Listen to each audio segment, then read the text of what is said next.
Oui, les gars, c'est gâté, sortez massivement. Actuellement, c'est guerre sur le président Alassane Ouattara. L'oncle direct de Alassane Ouattara soutient Tony Pachoko dans ce combat. Donc, ça m'a dit que c'est chaud. C'est gamé même. Donc, je vous laisse regarder la vidéo par vous-même. Likez, commentez, surtout partagez la vidéo massivement comme d'habitude. On est ensemble, ciao. Bismillahirrahmanirrahim. Alléluia, shalom. Je m'appelle Sam Idriss Samake. Je suis africaniste, je suis ivoirien, ressortissant du nord de la Côte d'Ivoire, de Guinée, et précisément du village de Samango.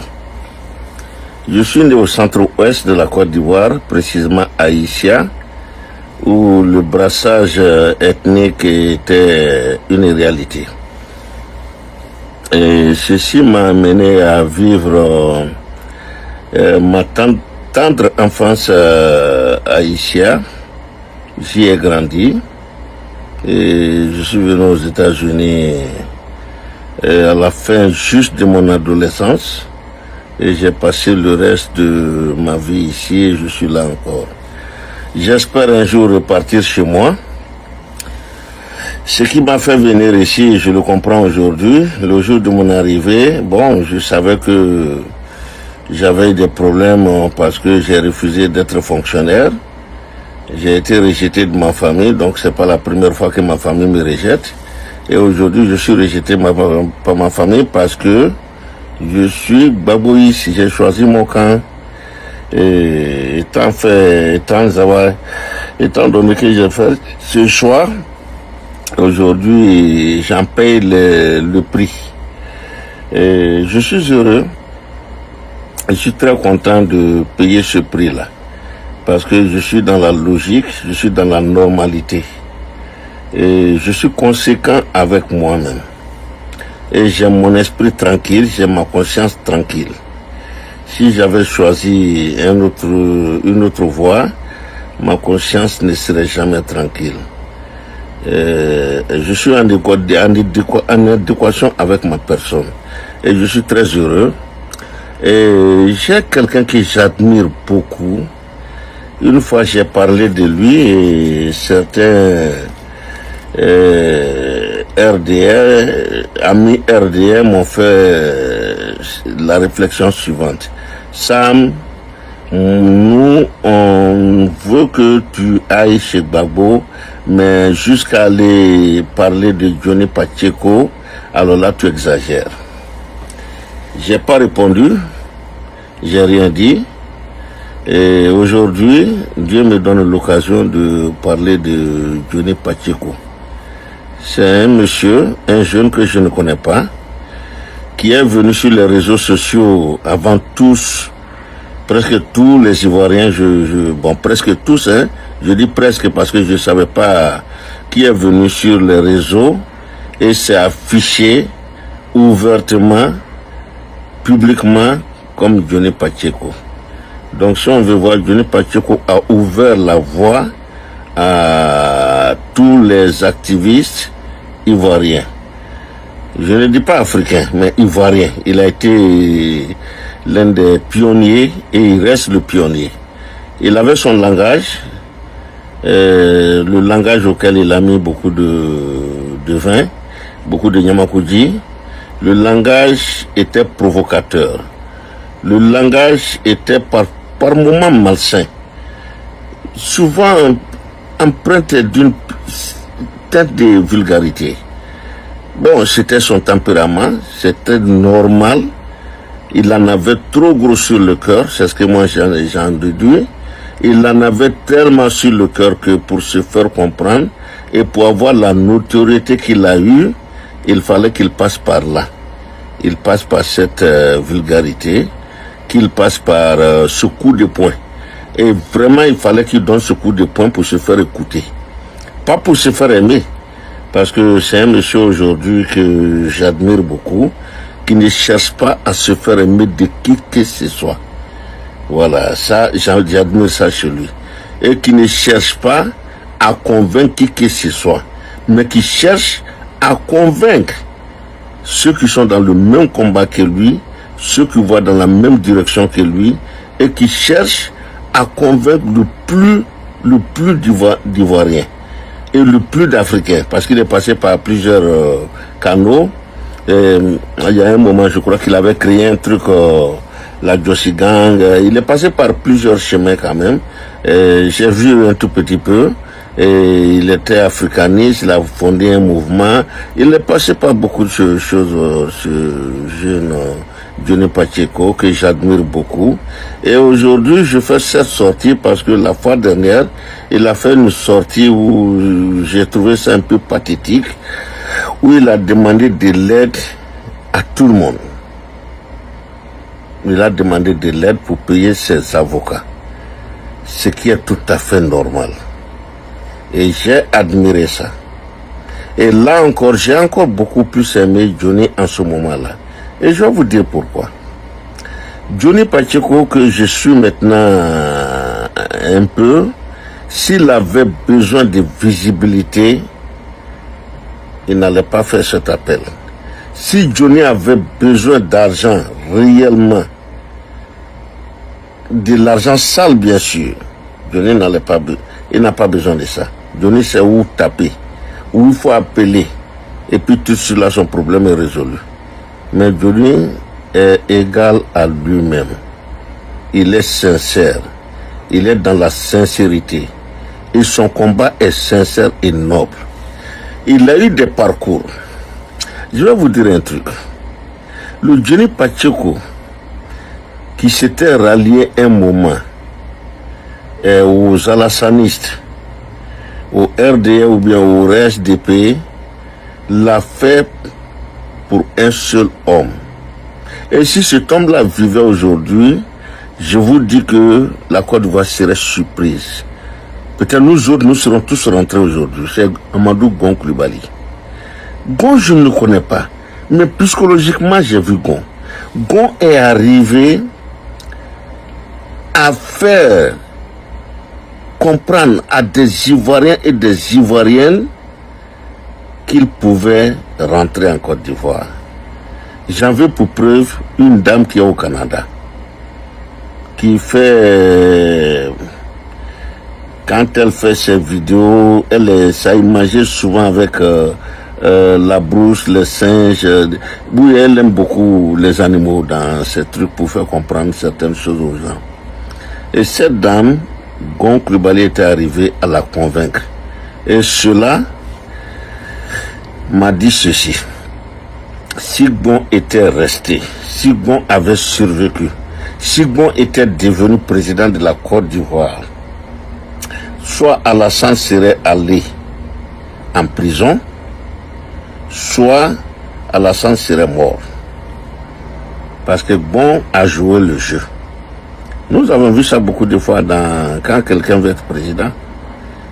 Il a joué le jeu, mais il savait la vérité. Et il a employé la bonne manière, se taire, être le plus mouton des moutons et attendre son heure.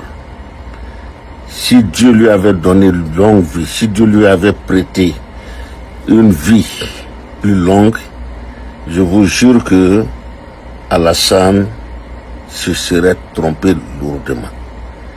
Parce que Gon Coulibaly avait son agenda, qui n'avait rien à voir avec l'agenda de Alassane. Gon voyait la vérité.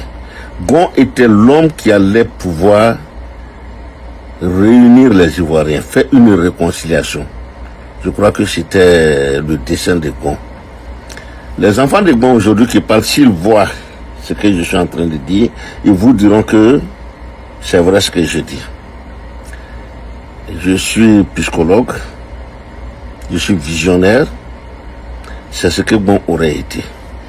Et il fallait être Gon Coulibaly pour convaincre Johnny Pacheco de rejoindre la Côte d'Ivoire, de venir en Côte d'Ivoire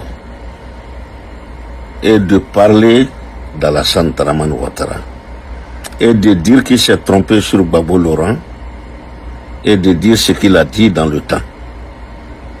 Et le Johnny Pacheco maintenant que les gens ne connaissent pas, que je vais essayer de pénétrer un tout petit peu le cerveau. Johnny est venu Il n'est pas venu pour Alassane. Johnny est venu parce que Gon a eu les mots. Et Gon lui a montré qui il était. Et Johnny Pacheco a pénétré le cerveau de Gon. Et Johnny Pacheco a vu qu'est-ce que Gon aurait fait. Je vous le jure. Johnny Pacheco l'a vu avant tout le monde. Et je vais vous dire, Johnny, c'est le genre de personne auquel Dieu donne des dons que le commun des mortels ne sait pas. Johnny Pacheco, je ne le connais pas. Je ne l'ai jamais fréquenté. Je regarde ses conférences. Et ce qu'il dit, j'en tire. Et à partir de là, je connais un peu l'homme. J'ai ma connaissance de l'homme. Je peux me tromper. Voyez-vous, Johnny Pacheco, malgré sa notoriété, malgré ce qu'il gagne, Johnny Pacheco a toujours partagé ce qu'il gagne. Johnny dit qu'il s'occupe des orphelins. Johnny fait payer les écoles des enfants pauvres. Johnny aide beaucoup de gens à rentrer dans la fonction publique. Johnny a toujours aidé. Johnny donne tout tant qu'il peut. Ça, c'est ce que j'ai compris de Johnny Pacheco. Johnny Pacheco est spirituel. Je le suis. Johnny croit profondément en Christ, le Sauveur. Johnny croit profondément en Dieu. Il n'y a qu'un seul Dieu. Moi, je l'appelle Allah. Johnny l'appelle Jesus, Christ. Les bouddhistes ont leur nom. Les païens ont leur nom. Même les féticheurs appellent Dieu dans leur langage fétichiste. Il n'y a qu'un seul Dieu. Il n'y a pas Dieu. Et Johnny, en ce point, je le rejoins. Et je l'apprécie beaucoup.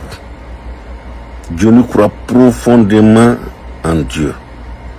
Il croit profondément au Christ. Et Johnny, tout ce qu'il fait, il le fait au nom du Christ. Et Johnny est profondément humain. Il est très humain, le Johnny que vous écoutez, que vous ne connaissez pas. Johnny est très humain. Johnny ne peut pas faire de mal à une mouche. Je vous le dis. Malgré tout ce qu'il dit, Johnny ne peut pas faire du mal à une mouche. Johnny est logique. Johnny est loyal. C'est le Johnny que moi je sais de connaître et que je crois connaître. Johnny en lui-même donne tout aux autres et rien pour lui-même. Si Johnny Pacheco voulait la maison qu'il a, c'est une très belle maison, mais Johnny aurait eu une plus belle maison que cette maison. Si Johnny l'avait voulu, Johnny aurait eu une plus belle voiture. Et je vous le dis, les Alassanis sont prêts à lui offrir tout. Et ils étaient prêts à lui offrir tout. Johnny l'a refusé. Combien d'Ivoiriens peuvent refuser ce que Johnny a refusé? Combien d'êtres humains sont comme Johnny? Il n'y en a pas beaucoup. Johnny est unique. Il est unique en son genre et Johnny est unique. Je vous le dis. J'en viens à ceci. Johnny, tu ne me connais pas, je ne te connais pas. Mais j'aimerais avoir tes coordonnées. J'aimerais participer à la prise en charge de tes avocats. Selon mes modestes moyens. Selon ce que je peux faire, je vais participer, Johnny. Johnny, moi je m'appelle Sam Idriss Samake. Je suis né à BIBT et je te connais. Tu as le sang bêté. Tu es un vrai bêté. J'ai connu des bêtés haïtiens. Ils ont toujours fonctionné comme tu fonctionnes. Tu fonctionnes comme un vrai bêté. Et les autres fonctionnent comme des vrais djoulas. Et ça, c'est la vérité. Tes frères et sœurs qui te vilipendent font partie des djoulas, font partie des nordistes. Mais toi, tu es resté vrai. Et je veux que tu restes vrai. Je peux dire beaucoup de choses sur toi, Johnny. Mais je m'en tiens là. Et sincèrement, je vais participer à ce que tu puisses être rétabli dans tes droits. À ce que tu puisses avoir tes TikTok, tes pages TikTok, YouTube, Facebook et autres. Tu le mérites. Et tu le mérites grandement. Ici, je veux faire un appel au professeur Franklin Nyamsi, que j'admire beaucoup. Et que j'admire énormément. Bon, je ne sais pas ce qui s'est passé entre lui et Johnny, mais j'aimerais que Franklin Nyamsi, si quelqu'un peut te porter cette conférence, il faut voir Johnny. Johnny a besoin de tes avocats. Johnny a besoin de tes avocats. Tes avocats intrépides. Nous en avons besoin. On a besoin que tu nous aides. Et aider Johnny parce que nous sommes dans le même combat africaniste. Johnny est un grand africaniste. Johnny a besoin de toi. Nous avons besoin de toi. Donc, nos rancœurs, on doit les ravaler, les avaler. On doit les détruire. Et ne voir que le combat que nous menons. Et ne voir que la victoire qui est proche. Ce n'est pas le moment de nous déchirer. Non. Johnny a besoin de toi. Et je pense que tu dois faire un effort. Tu dois faire violence sur toi-même. Et puis, nous venir en aide. Venir en aide à Johnny, qui a besoin de toi. Nous avons besoin de toi, Nyamsi. Tu es un grand africaniste. Tu es le premier à être venu sur la toile avant Johnny. Je le sais. Et nous t'apprécions beaucoup. Je t'apprécie beaucoup. Personne n'est parfait. Tu as aussi tes petites fautes, comme Johnny, comme moi-même. J'ai beaucoup de fautes. J'ai beaucoup de lacunes, je le sais. Mais nous avons besoin de toi, Franklin. Donc, c'est l'appel que je te lance. Et je réitère ici 2 ou 3 appels que je t'ai déjà lancés. Franklin, fais comme Luc Montagnier, le découvreur du sida. Viens aux États-Unis. Les États-Unis ont besoin de toi. La France est trop petite pour toi, mon frère. Petit frère, la France est trop petite pour toi. Pour ton savoir. Pour la qualité d'homme que tu représentes. Tu es plus que la France. La France est trop petite pour toi. Les États-Unis te mériteraient mieux. L'URSS, enfin, la Russie tu vois, tu mérites mieux. L'Afrique entière te mérite. Même le Cameroun te mérite. Mais le Cameroun est un peu plus petit pour toi, Franklin. Et c'est la vérité. Je sais de quoi je parle. Je parle en connaissance de cause. Tu as un esprit. Si Oufoué avait été là, si tu avais existé au temps d'Oufoué, tu n'aurais jamais quitté la Côte d'Ivoire. Et Alassane n'aurait jamais commis les impairs, les fautes qu'il a commises. Jamais. La Côte d'Ivoire a besoin de toi. L'Afrique entière a besoin de toi. Et les États-Unis sont faits pour toi. Et je le dis. Einstein, c'est les États-Unis qui l'ont fait. Il y a un seul monsieur qui a refusé de venir aux États-Unis. Et c'est un mathématicien qui se retrouve aujourd'hui à Saint-Pétersbourg. J'oublie son nom. Je vais faire des recherches, je vais le dire. Mais à part lui, tout le monde rêve des États-Unis. Et les États-Unis, les universités américaines, Harvard, ils ont besoin de toi. Je ne vais pas les citer. Ils ont besoin de toi. Ils ont la porte ouverte, toutes les portes ouvertes pour toi, Niamsi. Il faut quitter dans Petite France là. Ils n'ont rien, ils sont mesquins. Ils sont pauvres. Ils sont pauvres d'esprit. Ils n'ont rien dans la tête, ils n'ont rien aussi dans leur poche. Il faut voir. 3 pays qu'ils considèrent comme les plus pauvres du monde les ont quittés et puis voir aujourd'hui. Et puis regarde.